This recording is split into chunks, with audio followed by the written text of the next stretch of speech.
Quand on dit nous vivons en communion fraternelle ici, c'est parce que nous faisons des choses élémentaires que je vais citer. Numéro 1, quand on parle de communion fraternelle, on parle en premier lieu du partage de la nourriture.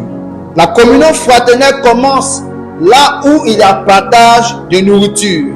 Parce que le premier point qu'il a évoqué, il a dit, quand j'ai eu faim, vous m'avez donné à manger. Quand j'ai eu soif, vous m'avez donné à boire. Si ton frère a faim, ne prépare pour lui. Si tu as quelque chose pour lui, il faut préparer, vous allez manger ensemble. Si ton frère a soif, ne dis pas Dieu va l'aider. Il faut aller payer de l'eau 100 francs pour lui, il va boire. Si d'abord tu caches ta nourriture, dis-toi que tu ne connais pas d'abord ce que c'est que la communion fraternelle. Tu as payé un pain, tu manges pain 100 francs dans un pain, puis tu viens avec pain 25 et tu invites les gens. Il faut arrêter ce genre de comportement au nom de Jésus-Christ. Souvent, depuis le matin, tu n'as pas encore mangé. Et puis voici ta soeur Christelle entre chez toi avec gabacho, avec 3 poissons dessus, accompagné d'oignons. Et elle prend 3 coups, elle me parle beaucoup, elle connaît. Elle prend 3 coups, elle te laisse le reste. Ce jour-là, tu n'as pas trop dansé. Quand elle va tourner d'eau, il dit, tu vas danser Zigribiti. Seigneur, merci d'avoir envoyé un ange. Vous êtes souvent des anges de la vie des gens. Parce que des personnes ont appelé Dieu et c'est vous que Dieu a envoyé. Partagez votre nourriture avec amour. Ne jetez pas la nourriture. Servez-vous ce que vous pouvez manger. Vous pouvez comprendre pourquoi l'excès de table est un péché. Parce que partager la nourriture fait partie des premières lois de la communion fraternelle. C'est pourquoi, comme Jésus a multiplié le pain, il a demandé aux gens de garder encore les paniers. Les gens comme nous, quand papa est parti, moi et mon petit frère, on pouvait s'arrêter devant les gens qui mangeaient à l'eau œufs. On dit, Seigneur, si tu nous fais cette grâce, alors qu'avant on mangeait 5 fois par jour. Bien aimé frère, ce que tu n'as jamais imaginé peut t'arriver. La seule chose qui peut t'arriver, c'est quoi? C'est de renaître encore. Tu ne peux plus naître encore, c'est terminé. Mais les autres choses, ça peut t'arriver. N'importe quoi, bien ou mal. Avant que Dieu ne multiplie la nourriture dans la maison de la femme de Sarepta, il a dit partage ton dernier repas. Ne dis pas que c'est trop petit, c'est pour moi seul. Lui, il a faim, même un goût. C'est qu'un grain n'a pas encore mangé depuis le matin. Il faut lui partager un peu. Si tu étais à sa place, tu aurais aimé qu'on partage quelque chose avec toi. Deuxième chose, l'hospitalité.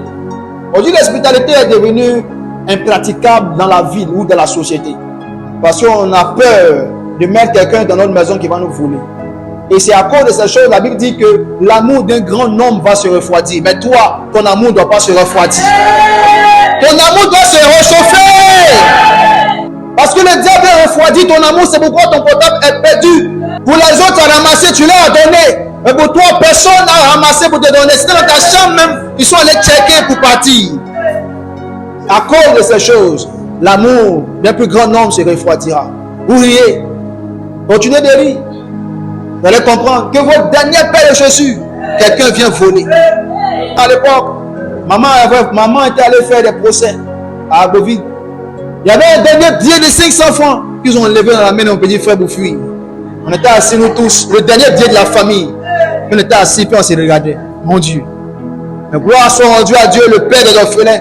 Il a permis à ce qu'un de mes oncles vienne avec beaucoup de bananes.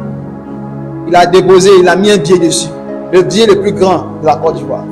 Bien aimés frères, Dieu des pauvres, le Dieu qui ne nous abandonne pas, il ne t'abandonnera pas lorsque tu feras du bien aux gens au nom de Jésus-Christ. L'amour des plus grands hommes se refroidira. Tu as voulu faire du bien à quelqu'un, à son réveil, il a ramassé tout dans ta maison pour partir. C'est à cause de ces choses que l'amour des plus grands hommes se refroidira. Tu as voulu faire du bien à un enfant, tu l'as envoyé à la police, on te met en prison. Parce qu'on dit c'est toi qui l'as volé. Et puis ça reste. Et puis tu es en prison quand même. À cause de ces choses, l'amour d'un plus grand homme se refroidira. L'hospitalité a foutu le camp dans la communauté chrétienne. Nous sommes en train de calquer la façon de faire du monde. On ne peut pas se rendre visite parce que tu n'es pas mon frère, tu n'es pas ma soeur de sang.